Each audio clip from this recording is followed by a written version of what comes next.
성경을 이렇게 자세히 읽어보게 되면 하나님의 관심이 무엇인가를 알게 됩니다. 근데 하나님의 관심이 뭐냐라고 한마디로 얘기한다면 하나님의 관심사는 하나님의 형상으로 지음받은 사람들입니다.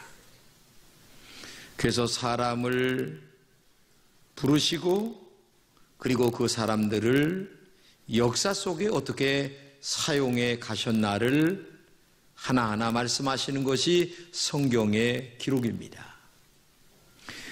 구약에 보게 되면 아브라함과 이삭과 야곱을 부르시고 그들을 사용하십니다. 더 나아가 모세를 부르시고 여호수아를 부르십니다. 그리고 다윗을 불러서 하나님의 거룩한 역사를 만들어 가시는 것을 볼 수가 있습니다. 이 말은 하나님의 관심은 사람이고 또 하나님은 사람을 통하여 하나님의 일을 하신다고 하는 얘기입니다. 이것은 예수님께서도 마찬가지죠. 예수님이 12제자를 불러서 세우십니다. 그 12제자를 불러서 세우시는 그 이유가 뭡니까? 다른 게 아니에요. 12제자를 통하여 하나님의 일을 하시기 위하여 12제자를 부른 거죠. 오늘 본문도 예수님의 사역의 첫 출발은 사람을 부르시는 것으로 나타납니다. 예수님의 사역의 초점은 그 사람을 불러 그들에게 사명감을 불어넣으시고 그런 다음에 그들을 통하여 영혼을 건지는 것이 예수님의 이 땅에 오신 이유 중에 하나입니다. 오늘 같이 예수님이 땅에 오신 목적을 밝히시고 있는데 함께 읽겠습니다. 예수께서 이르시되 내가 다른 동네에서도 하나님의 나라 복음을 전하여야 하리니 나는 이 일을 위해 보내심을 받았노라 하시고 갈릴리 여러 회당에서 전도하시더라. 예수님의 관심은 바로 사람을 불러 복음을 전하는 것이었습니다. 예수님께 가신 수많은 기적과 이적, 병자를 고치고 또 눈먼 자를 뜨게 하시고 절름발이를 일으켜 세우시는 그 이유도 그 일을 통하여 하나님의 본래의 목적인 영혼을 건지기 위하여 언제나 그런 일들을 하셨습니다. 예수님의 참된 몸된 교회가 해야 될 일이 뭘까요? 역시 예수님을 믿는 우리들이라면 잃어버린 영혼을 찾아서 구원하는 것이 교회가 해야 될 본업인 것이죠. 영혼을 건지는 것이 교회가 가장 해야 될 큰 사명 중에 하나입니다. 영혼을 건지는 것이 교회의 존재의 이유입니다. 교회가 사람을 살리는 것보다 더 중요한 것이 없어요. 그래서 어려운 자들이 와서 교회와 예수님을 믿음으로 용기와 희망을 얻어야 됩니다. 그리고 그 어려운 자들이 예수님을 만나 용기와 희망을 얻으면서 영적인 문제까지 해결을 받아 구원의 확신을 갖고 천국 가는 이 문제가 교회가 해야 될 일이시죠. 오늘 본문도 예수님께서 빌립을 부르십니다. 부름을 받은 빌립은 다시 나다나엘을 부르거든요. 그러면서 모세와 선지자들이 말한 사람이 바로 내가 만난 예수다라고 얘기하니까 나다나엘이 이렇게 얘기합니다. 야, 나사렛에서 뭐가 선한 것이 날 수 있겠느냐? 그러니까 하는 말이 네가 진짜 와봐. 내가 하는 말이 진짜라니까. 네가 진짜 와봐. 그래서 나다나엘이 예수님을 만나는 내용이 오늘 본문의 내용이죠. 그래서 빌립의 얘기를 듣고 나다나엘이 예수님을 만나러 갔어요. 뭐 긴가민가 반신반의한 마음으로 딱 갔어요. 딱 가니까 예수님께서 이렇게 얘기해요. 보라, 이는 참 이스라엘 사람이라 그 속에 간사한 것이 없다. 네가 무화과 나무 아래 있을 때 너를 보다 깜짝 놀라는 거예요. 왜냐?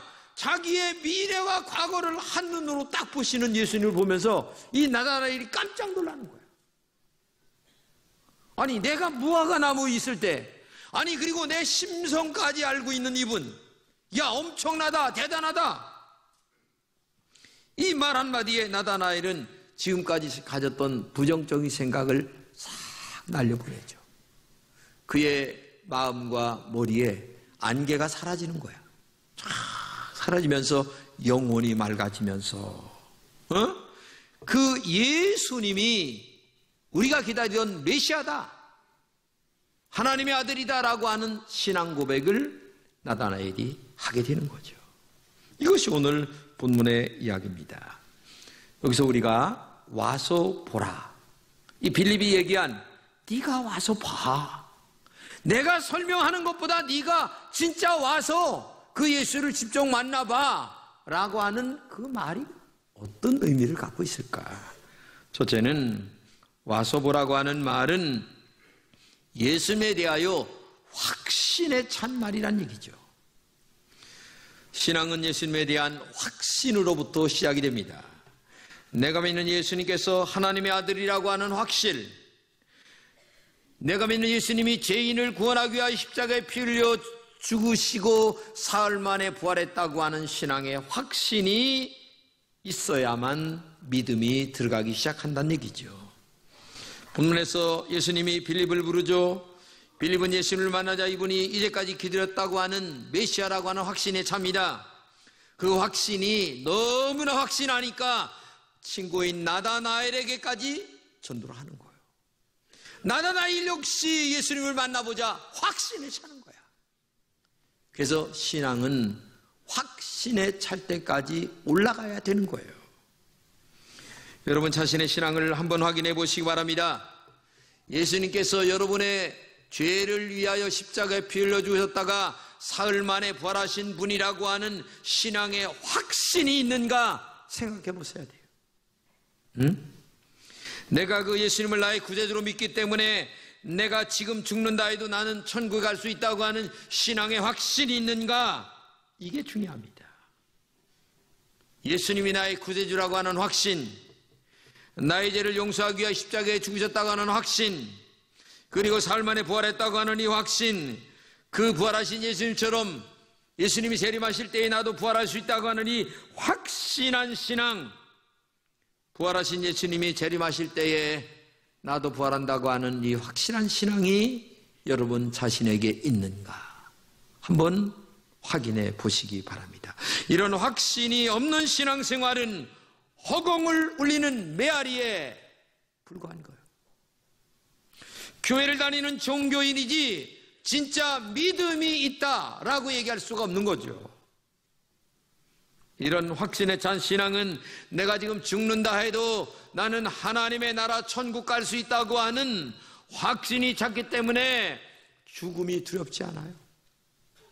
믿음으로 죽음을 받아들이면서 주여 나의 영혼을 주의 나라에 부탁합니다 라고 하면서 예수님처럼 마지막 죽을 수 있는 용기가 있다는 얘기죠. 그래서 신앙생활을 바로 하게 되면 진짜 믿음이 좋으신 분은 이 죽음의 문제를 해결하고 신앙생활을 하는 거예요. 언제 죽어도 하나님 앞에 나는 갈 수 있다. 김한란 박사는 마지막 죽으면서 장성곡을 부르지 말아라. 하나님의 나라 천국 가는데 그렇게 울면서 그러지 말고 아주 기쁜 노래로 환송 노래를 불러달라. 여러분 이런 믿음이 있어야 되는 거죠. 소련에서 있었던 일인데 콘필드라고 하는 의사가 반체제 인사를 하다가 감옥에 갑니다. 근데 의사이기 때문에 감옥에 가서도 어려운 사람들을 돌보는데 어떤 무명의 사람이 아픈 거예요. 그래서 그 사람을 돌보는데 이 무명의 이 신자가 콘필드 의사에게 복음을 전하는 거예요. 당신이 어디로 왔다 어디로 가시는지 아십니까?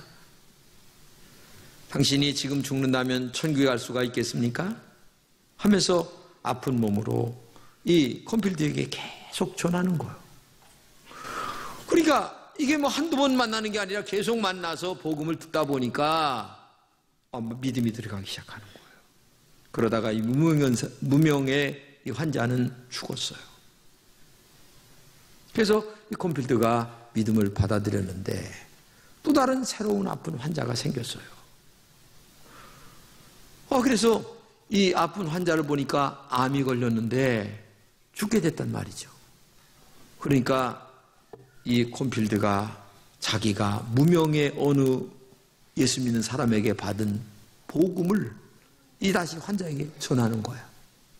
환자를 치료하면서 예수 믿어야 됩니다. 인간은 한번 죽는 겁니다. 주님을 마음에 영접하고 죽어야 천국 갈 수가 있습니다. 하면서 복음을 전하니까 이 사람이 마음속에 받아들이는 거예요. 그리고 콘필드는 시간이 된 후에 죽었고, 암으로 고생하던 복음을 받던 그 사람은 살아났어요. 근데 그 사람이 누구냐면 우리가 잘 아는 유명한 작가인 솔제니친이라고 하는 사람이 그런 은혜를 이루었죠. 이 솔제니친의 전기를 보게 되면 그런 이야기가 나와요. 그 콘필드한테 자기가 복음을 받고 예수를 믿고, 그래서 노벨 문학상이라고 하는 엄청난 상을 받는 솔제니친이 탄생이 되는 거죠. 하나님의 은혜가 안 있다면 그는 살 수도 없었고 또 예수를 영접할 수도 없었는데 그 콘필드의 그 애절한 전도 때문에 살게 되었다고 하는 거죠. 전도는 내 형편이 어떻게 됐든지 간에 확신에 찬 사람만이 할 수가 있습니다.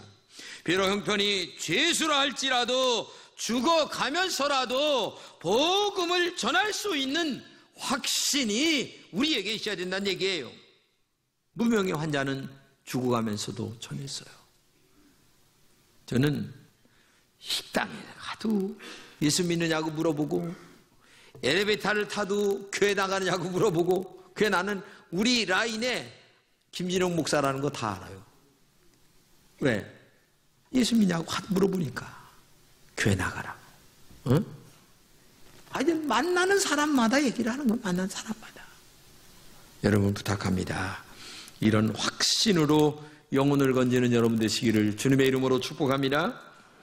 두 번째는 와서 보라고 하는 말은 가까운 사람들에게 전도하라, 그런 말이에요. 전도는 가까운 사람에게 먼저 하는 겁니다. 알지도 못한 사람에게 전도해봐야 효과가 없어요. 가장 가까운 사람에게 전도하란 말이 오늘 본문의 내용이죠. 성경이 이렇게 얘기합니다. 빌립은 안드레와 한 동네 베세다 사람이라. 그렇죠?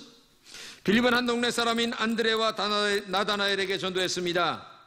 이것은 전도 전략에 있어서 멀리 있는 사람보다 평상시 잘 알고 다니는 옆에 있는 사람에게, 가까운 친척이나 이웃들에게 전도하라는 얘기예요. 빌립은 자신이 만난 나다나엘에게 전도했습니다. 예수님을 믿는 감격이 있다면 전해야 되죠. 성경에 예수님을 인격적으로 만난 사람치고 조용하게 입을 다물고 있지 않아요. 정말 예수님이 확신이 있고 나의 죄를 용서했다고 하는, 그리고 천국과 지옥을 믿는 사람이라면 열심히 전하지 않고는 전도 가만히 있을 수가 없는 거예요.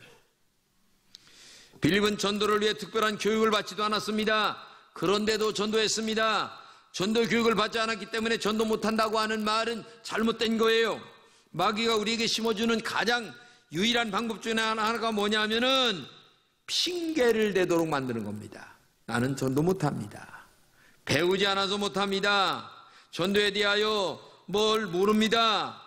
그래서 마귀의 술책은 자꾸 핑계를 대서 이래서 안 되고 저래서 안 되고 저래서 안 되고 이래서 안 되고. 그런데 가까운 사람들에게 전도하는 것은 확신이 있으면, 예수님이 우리의 죄를 위하여 죽었습니다.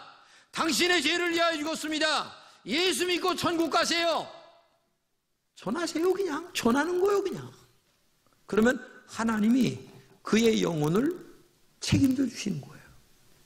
하나님이 그의 영혼을, 예비된 영혼이라면 부르신다는 얘기죠. 그렇기 때문에 오늘도 여러분과 제가 마귀가 심어주는 핑계에 넘어가서 전도할 사람이 없어요. 아니, 안 믿는 사람이 얼마나 많은데요.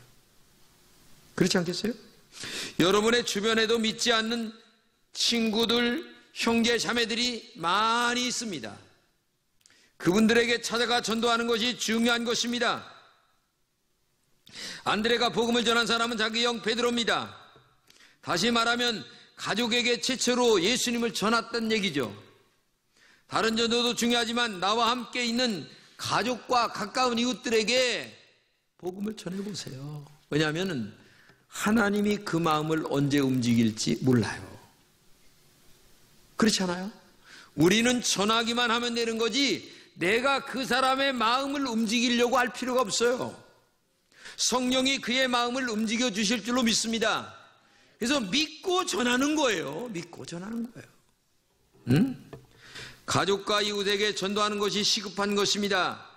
우리도 할 수만 있다면 가족들에게 복음을 전하십시오. 가족 구원을 위해 끄는 심정으로 하나님 앞에 매달려야 합니다. 우리의 가족들이 지옥에 가면 안 되잖아요. 내 자녀가 지옥에 가면 되겠냐 그 말이에요.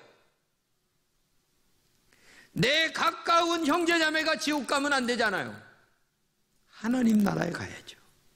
그렇기 때문에 바로 와서 보라 이 말은 가까운 사람들에게, 친구들에게, 벌써 여기 머릿속에 떠오르는 사람들 있잖아요.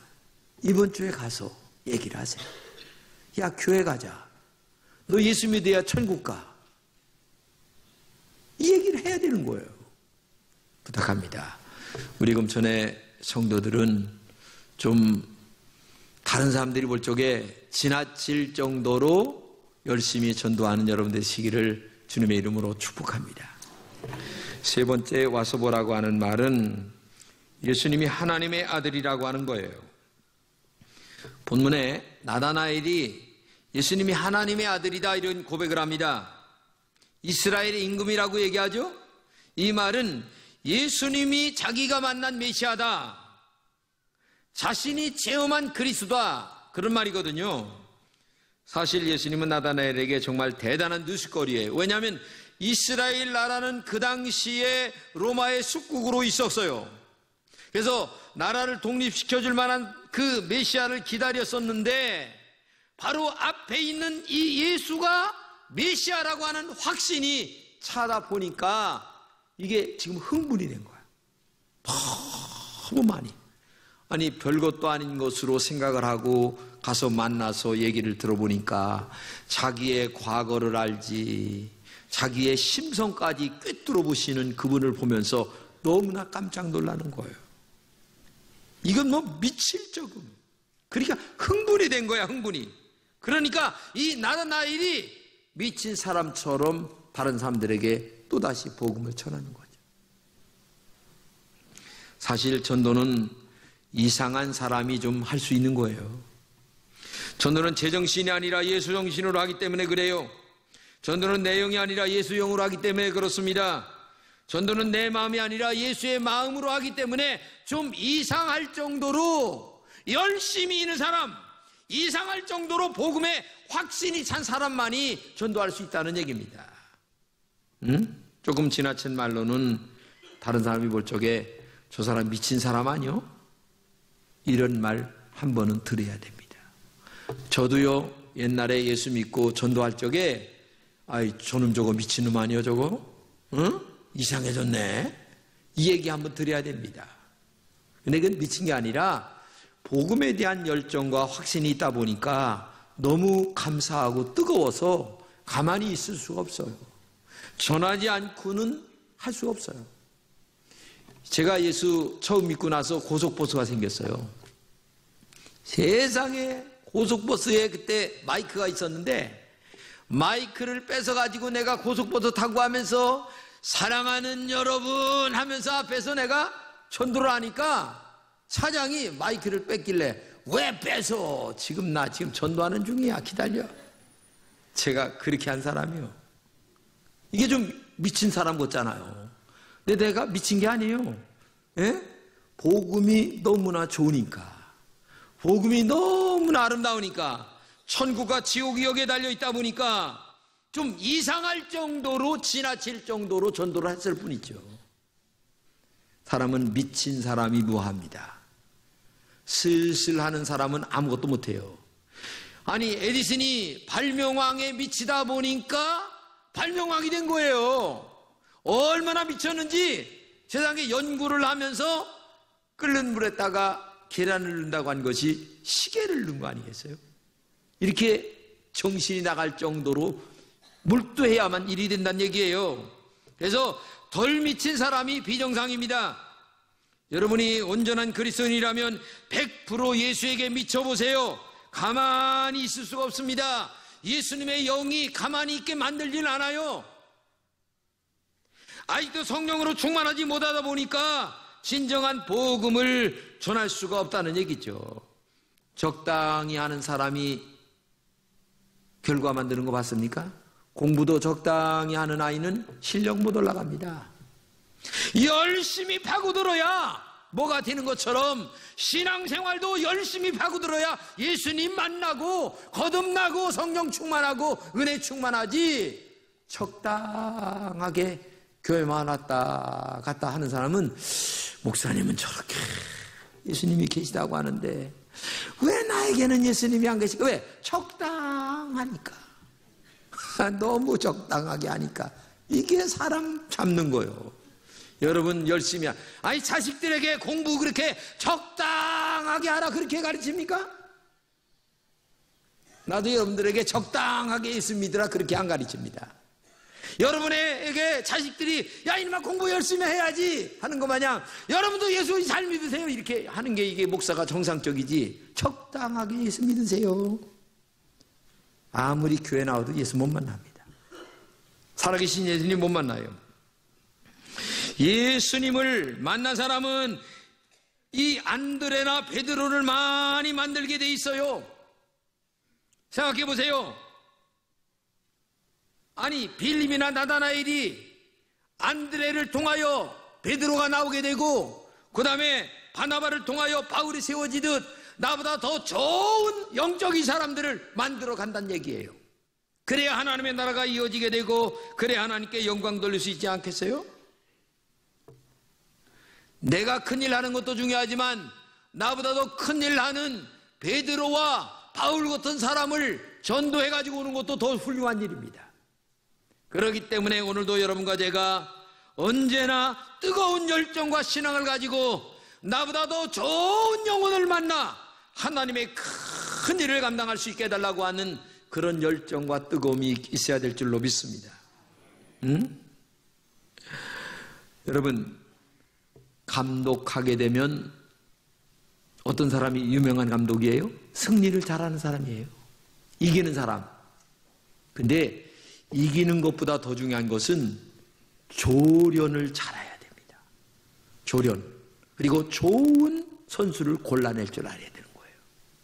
마찬가지로 우리 모두가 하나님께 영광 돌릴 수 있는 수많은 영혼들을 건져서 그들이 여기는 김진홍 목사보다도 훨씬 더 복음을 잘 전하는, 그래서 저는 우리 부목사님들에게 그 얘기 꼭 합니다. 당신들이 나보다 큰 목회를 해야지. 그렇지 않겠어요? 나는 뭔 모르고 지금까지 뛰어들었지만 당신들은 나이가 어려서 차근차근 모든 것들을 체계적으로 잘 배웠으니까 이 어려운 시대를 할지라도 김진홍보다는 더 큰 목회를 해야지. 나는 그런 주문을 우리 부목사님들에게 많이 하고 있어요. 성경에 보게 되면 묵시가 없으면 백성이 방자에 행한다 하는 말이 있는데, 묵시란 말은 비전이라는 얘기거든요. 비전이 없는 사람은 방자에 행한다. 이 방자에 행한다는 말은 망할 짓만 골라서 한다. 왜? 비전이 없으면 미래를 못 보기 때문에, 현재밖에 보지 못하기 때문에 망하는 짓만 골라서 한다는 얘기예요. 근데 비전이 있는 사람은 언제나 미래를 바라보기 때문에 새로운 변화를 가져오게 되죠. 하나님은 그래서 베드로를 이름을 바꿔주는데 뭐라고 그랬어요? 베드로, 시몬에서 게바. 이게 뭐냐면은 비전이 없는 사람에서 너는 바위덩어리와 같이 든든하게 서가는 사람이 될 것이다 라고 하는 비전을 세워주는 거죠. 안 되는 사람에게서 되는 사람으로 바꿔준다는 얘기입니다. 그래서 이 베드로가 얼마나 대단한 역할을 했습니까? 물고기 잡는 어부에서 사람을 낚는 어부로 바뀌어지는 역사가 있었잖아요. 지금 여러분이 어떤 삶을 살고 있는가 중요한 것입니다. 그러므로 여러분들이 믿음으로 승리하는 은혜가 있기를 주님의 이름으로 축복합니다. 복음 안에 나의 존재의 목적이 있어야 됩니다. 그래서 복음을 들고 나가야 됩니다. 전 세계 인구가 65억이거든요. 근데 코카콜라 회사가 다 마시도록 하겠다. 근데 코카콜라 안 들어간 나라가 없어요. 그런데 100년도 안 된 코카콜라는 전 세계에 코카콜라가 들어갔는데 2000년이 넘은 기독교는 아직도 복음이 안 들어간 나라가 너무 많아요. 너무 많아요. 그렇다면 먼저 믿은 여러분과 제가 너무나 복음적이지 못했다는 거죠. 믿음으로 살지 않았다는 거예요. 나 혼자만 예수 믿는다고 하는 얘기입니다. 이것은 복음이 아닙니다. 생명을 살리는 예수 그리스도의 십자가의 복음에 치아를 썩게 만드는, 아니 복음이 영혼을 살리는 것인데 치아를 썩게 만드는 코카콜라만도 못하다면 되겠습니까? 여러분 자신 있게 와서 보라 말씀하십시오. 금천교회 와보라. 예수님께 나와보라. 예수 만나면 너의 인생이 바뀐다. 이런 확신에 찬 믿음으로 영혼을 건지는 여러분 되시기를 주님의 이름으로 축복합니다.